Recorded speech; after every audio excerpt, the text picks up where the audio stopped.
Hai,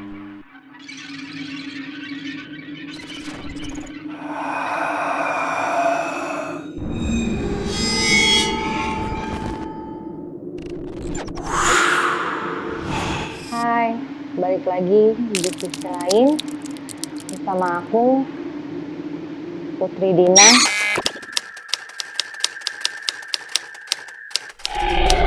Kejadian ini sih agak sedikit sedih bercampur emosi ya. Dan si suster ini pun bercerita bagaimana kejadian itu dan kenapa sampai dia menampakkan diri di rumah sakit itu karena ketika dia merasa emosinya ini naik tentang dengan dia berpikir atau dia mengingat kejadian malam itu, dia sangat marah, tapi ada sedihnya karena kenapa dia bisa meninggal dengan kejadian itu dan tragedi itu. Jadi suster ini tuh di malam itu dia seperti kayak ragu untuk mau masuk kerja karena dia tahu berpasangan dengan siapa saat itu dia akan jaga malam itu. Lalu dia akhirnya mencoba, ya udah deh masuk aja gitu kan. Insya Allah nggak akan terjadi apa-apa karena di sini pasangan saat dia bekerja ini menyukai suster ini gitu. Nah, suster ini sangat cantik kan, cantik lah, ayu gitu. Jadi suster ini sebenarnya banyak yang menyukai dia, banyak banget. Ya ibaratnya kayak primadona di rumah sakit tersebut lah. Sampai kadang-kadang ada yang bersikap kurang sopan sama dia. Lalu saatnya entah kenapa di malam itu dia ngerasa seperti gak enak perasaannya, gak enak dia untuk melangkah dia kerja, kayak yang dia punya firasat ada something wrong gitu. Ya sudah, akhirnya dia mencoba berangkat malam itu untuk dia berjaga. Sampainya dia di tempat kerjanya di rumah sakit itu, dia enggan melangkahkan kakinya, dia bilang. Dan saat masuk pertama kalinya ke pintu itu, dia udah melihat pria itu yang benar-benar menyukai dia gitu. Dan akhirnya ketika sudah di pertengahan malam, saat dia mencoba untuk menulis laporan-laporan tentang pasien-pasiennya,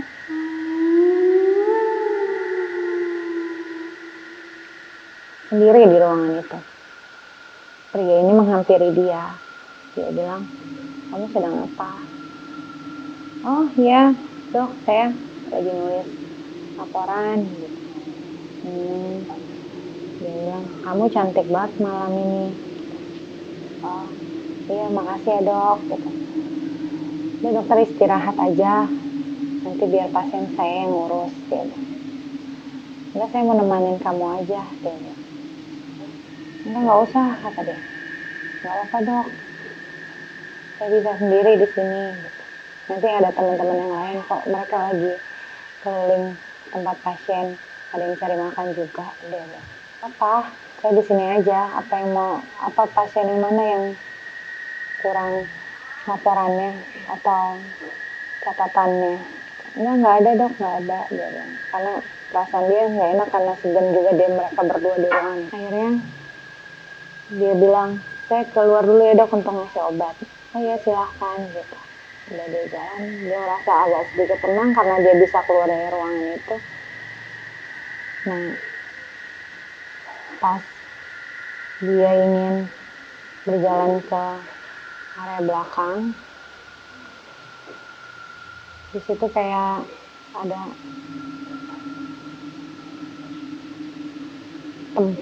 tempat kosong sih, kayak seperti gudang lah untuk menaruh-naruh barang-barang yang sudah tidak terpakai. Terus akhirnya dokter itu ternyata kayak ngikutin dia di belakang gitu. Ngikutin dia di belakang, dia sempat shock, dok kenapa ada di sini, nggak apa-apa gitu, kamu berani untuk sini sendiri? Oh ya berani kok dok gitu, nah sudah biasa, dia bilang nggak apa, yuk ikut saja, saya temenin gitu, nggak usah dok gitu. Akhirnya entah kenapa dokter ini kayak yang untuk mencoba mendekat dengan suster ini gitu kan. Sampai selesai semua pasien, entah kenapa dokter ini ada keberanian untuk menarik suster ini ke ruangan tersebut, ke ruangan itu yang kosong gitu. Dan dia bilang, nah itu kamu cantik, dia bilang. Oh iya dok, makasih dok, ayo kita keluar aja dari ruangan ini, kata dia. Dokter bilang, udah nggak apa-apa di sini aja. Nggak dok, ayo kita keluar aja. Ayo kita keluar, kata dia. Enggak dok, dengan berontaknya dia yang dia kayak, udah ayo dok, kita keluar dari sini aja. Dia bilang, nggak apa-apa, sini aja. Gitu. Saya mau ngobrol sama kamu. Ih kita ngobrol di luar aja, enggak dok, kata dia. Enggak, ayo kita keluar. Tapi akhirnya karena dia pun ngerasa kayak untuk teriak pun mungkin dia nggak enak karena masih satu rekan kerja. Akhirnya dia untuk mencoba berontak aja sih, berontak, dia mencoba untuk menggapai pintu untuk keluar, tapi ternyata dokter itu seperti menarik tangannya, udah kamu sini aja, enggak dok, ayo kita keluar. Sampai dia udah berkali-kali dia keluar, dok jangan macem-macem, dia bilang gitu, kita di sini rekan kerja, saya nggak mau ada yang terlihat aneh dengan kita gitu. Dia bilang nggak apa-apa, saya suka sama kamu mau nggak jadi pacar saya, sedangkan sepertinya si dokter ini pun sudah punya pasangan juga gitu. Janganlah dok, saya nggak enak dengan pasangan dokter. Nggak apa-apa, nggak ada yang tahu kok, kata. Akhirnya di malam itu mencoba untuk berontak, tapi tenaga cowok ini lebih besar dari dia. Akhirnya terjadilah sesuatu yang adegan dia diperkosa dengan paksaannya si pria ini gitu.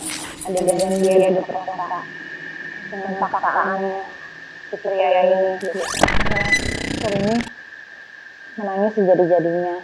Dia bilang, saya nggak mau. Dia bilang, tolong lepasin saya akan lapor polisi. Karena mungkin si dokter ini pun kayak yang sudah terbawa nafsu mungkin ya, atau mungkin ada setan lewat atau apalah, nggak ngerti, sampai akhirnya bisa dia untuk berbuat seperti itu. Yang nggak nyangkanya si suster ini tuh kayak gue nggak nyangka gitu sampai bisa kayak gini gitu, sampai ada yang berani seperti ini. Dia nangis dengan posisinya dia yang berontak perlakuan dokter yang tidak senonoh ini gitu kan. Dia bilang, lepasin saya mau keluar, saya akan panggil satpam, saya panggil polisi gitu. Akhirnya di situ karena mungkin emang ada mungkin setan lewat, dokter ini pun mengancam, kamu jangan bilang siapa-siapa, ini emang udah rahasia kita aja. Enggak, tapi kan wanita ini merasa dilecehkan, akhirnya suster ini akan merasa dia yang diperlakukan nggak baik. Dia bilang, akhirnya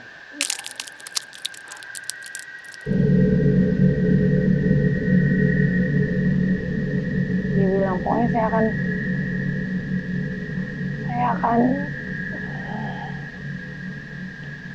melapor, dia bilang. Laporlah, kata dia. Gak akan saya biarkan kamu melapor. Kamu keluar dari ruangan ini pun sudah akan tidak bernyawa, gitu. Akhirnya suster ini dengan bajunya yang compang-camping terbuka, ya berusaha membenarkan dan mencoba lari. Akhirnya si dokter ini pun menyeretnya dia lagi dan dipukulnya lah bagian kepala dia ke belakang dengan besi yang bekas gagang tiang infus kayak gitu. Pukulnya lah kepalanya. Si cewek ini pun tetap masih sadar. Dia bilang, tolong keluarkan saya, gitu. Saya nggak tahu apa-apa, gitu. Saya nggak akan melaporkan Anda, gitu. Saya nggak akan melaporkan. Kita baik-baik aja.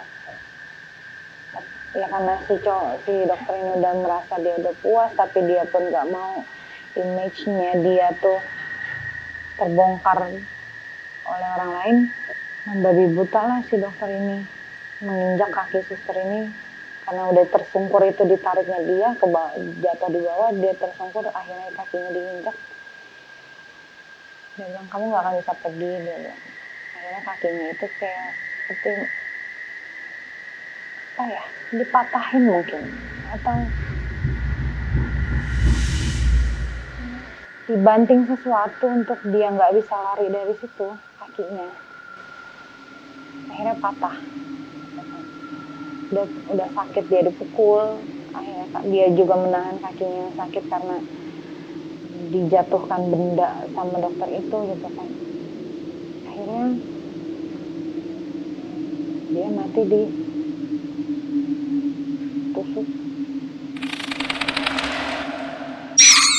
di bagian dadanya.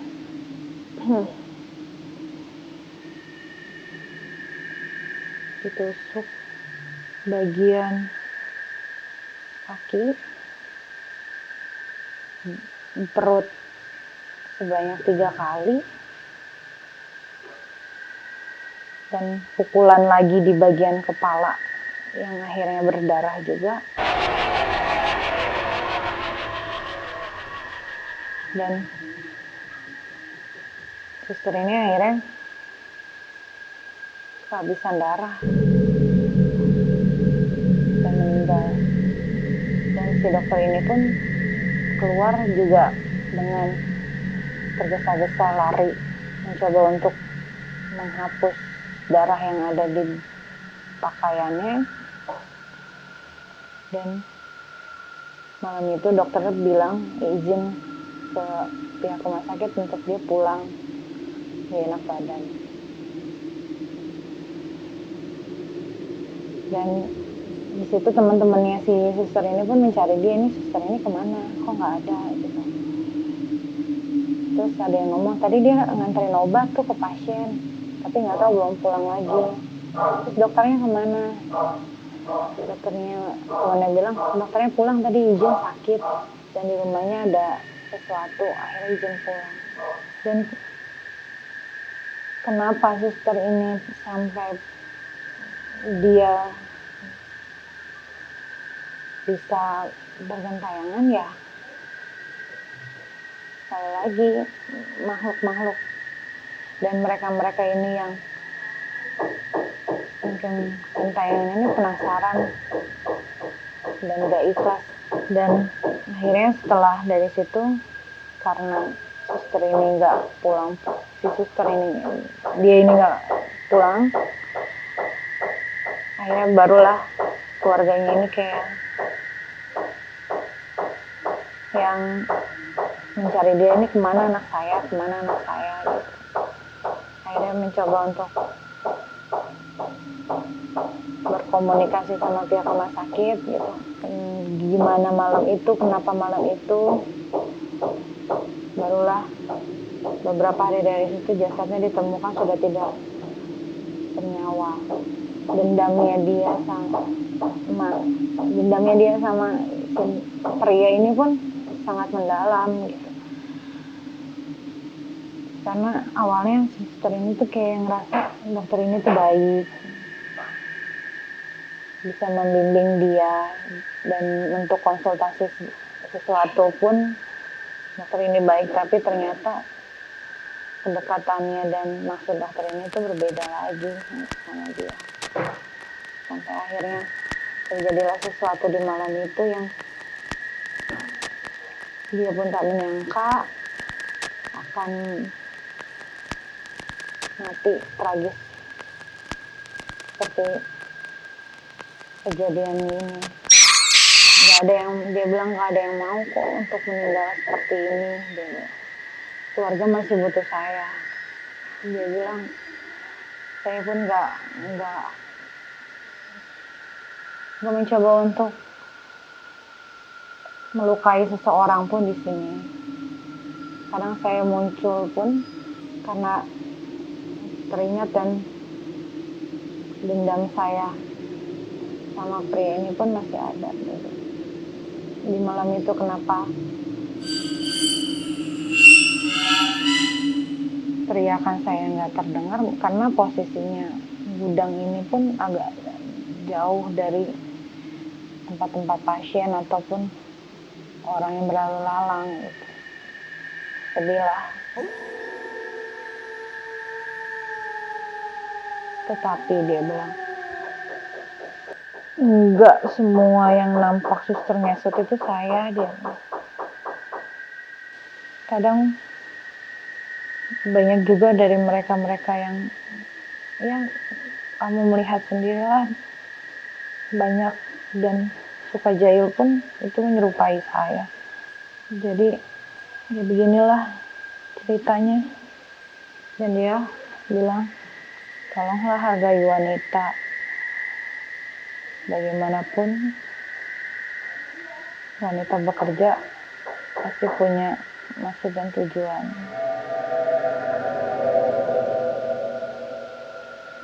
Dan jangan melecehkan wanita dengan segampangnya. Karena rasa sakitnya dipaksakan untuk melakukan perbuatan yang dia tidak mau, dan dia pun dibunuhnya, itu sangat keji.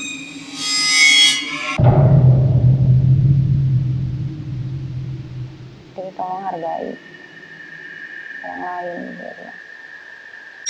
Jadi untuk kalian semua yang mungkin masih pengen tahu tempat-tempat apa sih atau kejadian apa sih, mungkin ada sosok-sosok yang ingin berkomunikasi denganku, dengan versiku, dengan mungkin keahlianku atau dengan sisi lain yang aku punya, kalian boleh ikutin terus channel YouTubeku dengan cara subscribe, like, dan komen. Jangan lupa share juga, karena semua itu gratis. Itu cuma pesan sih. Dia cuma mau minta didoakan saja. Iya, aku ada, dia bilang. Emang aku ada di sini. Aku kadang suka muncul karena teringat oleh kejadian malam itu.